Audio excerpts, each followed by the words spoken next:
এখন গাটা ছুরি পুরা তুলতে হবে। 200 টাকা পড়াচ্ছে, আমি 150 টাকা করে নিচ্ছি।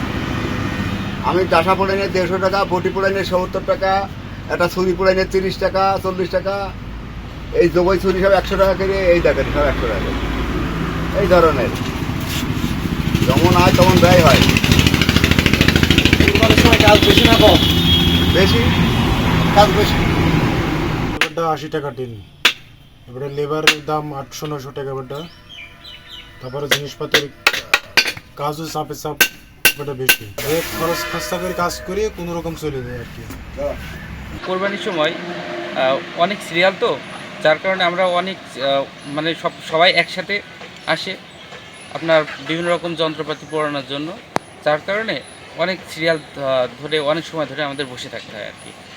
এটা ব্যবহার হয় আমাদের গরু জবাই করার কাজে, কোরবানি এক কথা কোরবানি পশু জবাই করার কারণে বা সেগুলো মাংস কাটার কারণে এগুলো ব্যবহার হয়।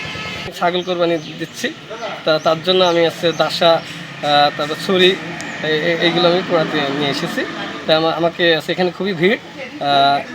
আমি আমাদেরকে কাল পরশু দেবে, এগুলো নিতে এসেছে।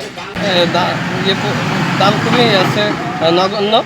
এখানে আপনার দাসা পোড়াতে 100 টাকা, 150 টাকা, আর ছুরি পোড়াতে 20-25 টাকা। কুরবানির উপলক্ষে ছুরি পুড়াইতেছি, ডাসা পুড়াইতেছি, অনেক ভিড়। একটা ডাসা 150 টাকা, একটা ছুরি 60 টাকা। কুরবানির সময় ছুরি ডাসা এইগুলো তো প্রয়োজন লাগে, এই জন্যই কামার বাড়ি আছে। কোরবানি দেবো, ঘোড়ার জন্য কিছু ছুরি নিয়ে আনিছি, উনি পোড়াবো, উনি আজকে দেবে না, কালকে বেলা 12টার সময় দেবে, 200 টাকা হচ্ছে।